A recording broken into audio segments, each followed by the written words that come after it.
Before getting started, just remember, this is just general information. This is not financial advice. Every situation is different. Credit scores, decisions, all of that is based on guidance from your qualified lender for your specific circumstance.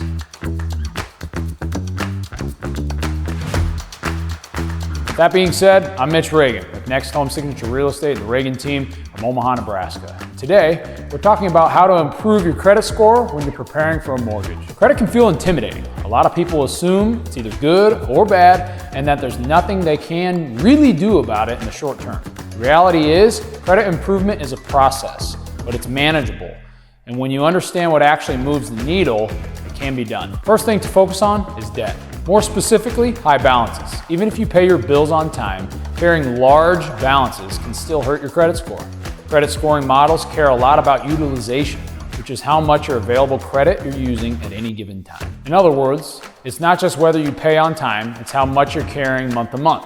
Paying balances down, especially on revolving accounts like credit cards, can have a meaningful impact on your credit score. The second piece is consistency. Pay everything on time, every time. Late payments don't just hurt you in the moment, they stay on your credit report and they can follow you for years. Even one missed payment can create setbacks that take time to undo. Setting up automatic payments or reminders can help here. The goal is to remove the chance of forgetting because consistency is one of the strongest signals lenders look for. The third area to be careful is with how you use your credit cards. Credit cards aren't free money, and treating them that way is one of the fastest ways to create problems when you're preparing for a mortgage. High balances, frequent maxing out, or carrying a debt without a plan, or sending warning signs to lenders. Using credit cards responsibly means keeping balances low, paying them down regularly, and being intentional about what you charge. Used correctly, credit cards can help your credit score.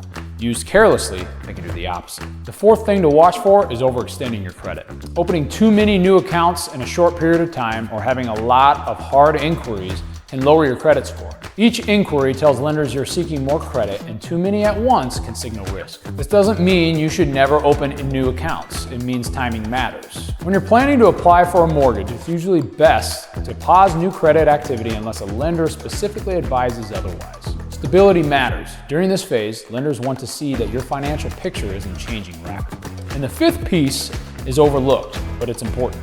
If you have no credit history at all, that can be just as limiting as having poor credit. Lenders need data. They need to see how you manage obligations over time. If you don't have any credit available, there's nothing to evaluate. In those cases, establishing credit responsibly can help. That might mean, securing a credit card, being added as an authorized user, or another option is lender recommendations. The key to a start is building a track record, not just opening accounts randomly.